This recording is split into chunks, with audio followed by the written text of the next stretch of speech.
This is Ryu48, and here I am with Tom Brady. Hey, how's it going, man? Going alright. Going alright, very good. Let me ask you something, man. Once MK9 comes out, what are your plans for the game? To win.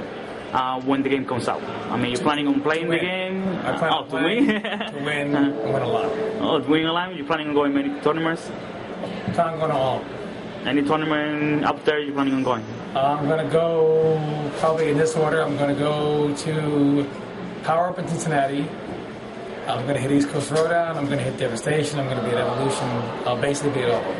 Oh, that's very cool. What can we expect from Tom Brady on MK9? Like, will you be the same, like, strong player like in past MKs, or you planning to be even stronger? I plan to be a lot stronger. I think the game is probably going to be more solid. So I'm thinking going back to 2D, and I guess the programming team having to deal with less variables, I think it's only going to lead back to more solid gameplay overall. How are you planning to accomplish that? A lot of practice. When Tom Brady practice, how do you do that? How do you go by doing that? When I practice, the first thing I do is I think of a combo, not a combo, but a setup. And then I argue with myself about how worthless the setup is. Mm-hmm. And I try to find 10 million ways to get around it before I think it's good, until I find a way that there's a way to exploit it, so that there's no real way around it. So you just don't go to the practice room and like do the highest damage combo? No, I don't even worry about the combos. To me, the combos are irrelevant. You know, I got to hit you with them. I got to set you up for them before. It's like wrestling. You don't just go in the ring and hit somebody with your finishing move and the match is over. You know, you ever watch a wrestling match? The guy tries the finishing move like 10 times in a row, and he gets got the eggs out of it every time, you know? So you got to soften him up first. That's what I do. That's how I practice. Once the game comes out, what's the first character that you're planning to master? Sub-Zero. Sub-Zero. You like Sub-Zero? Yeah. It's pretty good. You planning on having the best Sub-Zero? Plan on having the best Sub-Zero. I plan on... I've never really cared about the best way. I might change, once the game is out and I actually get to play it. So I may... I'll start out with Sub-Zero simply because normally I play new characters in fighting games, and the only new character that I'm aware of anyway is Kratos, that I've seen in the trailers and everything. Mm-hmm. And Kratos isn't going to be allowed because it's going to be only PlayStation exclusive. So there are no new characters. They're all like Mortal Kombat characters, like that have appeared before. So out of all my Mortal Kombat characters, I think Sub-Zero is my favorite.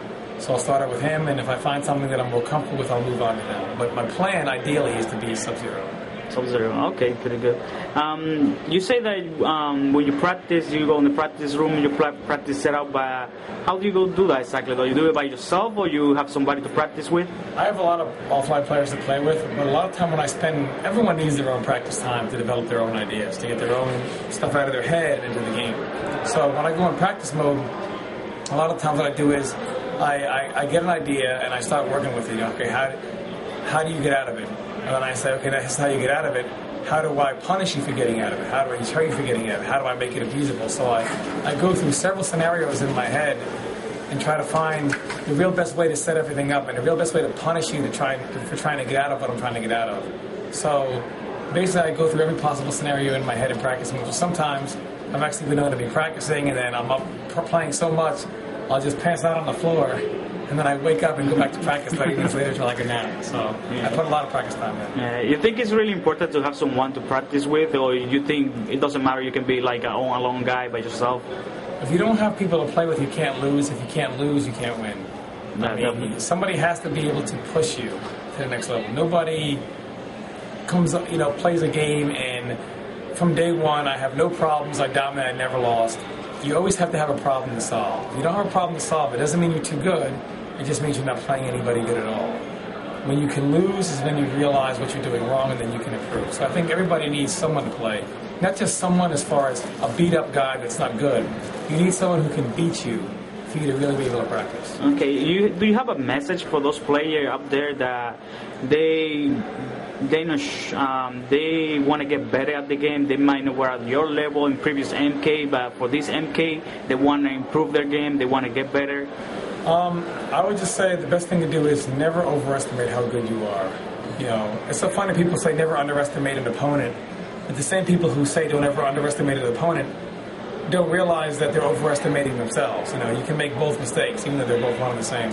I would just say, if you really want to level up, never try to say that you don't need to work on something. Whenever you think you don't need to work on something is when you really, no matter how good you end up being in the beginning, there's always something you can improve on.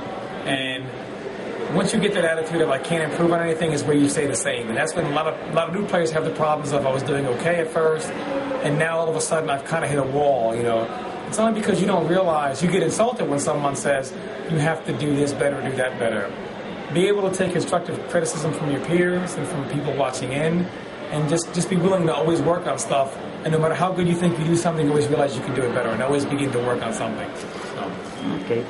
Do you have any message for the last thing? Do you have any message for the MK players out there, or all school MK players who are, you know, thinking about getting the game? I mean, you're thinking about getting the game. Yeah.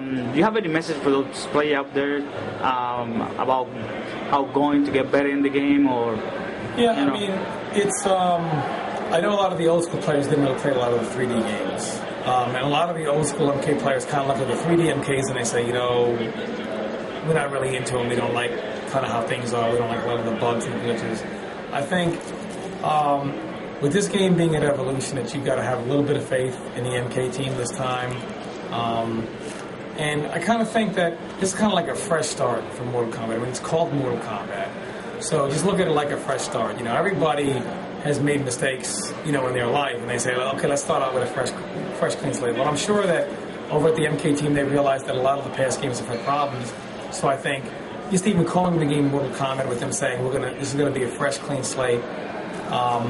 So I kind of think that first thing you want to do is you want to approach the game and approach it with an open mind. The second you start approaching the game and start saying, this is bad, this is bad, this is bad, you kind of opening your mind as opposed to trying to how to get around it. So just realize that not every game is like UMK3, and that's not necessarily a bad thing. So just approach the new Mortal Kombat with an open mind and just stick it out. You know, day one, everyone's going to have problems on the game because it's the new game for all of us. None of us have touched the game. Mm-hmm. So obviously the day we touch the game, we're going to be like kind of lost. Like, what are we looking for? You know, just, you know, have faith in it, stick it out, and let's see if it's good. And hopefully we see all evil. All right. Okay, man. Thank you so much, Tom Brady. Thank you. Bye-bye, everybody. Bye-bye. Thanks.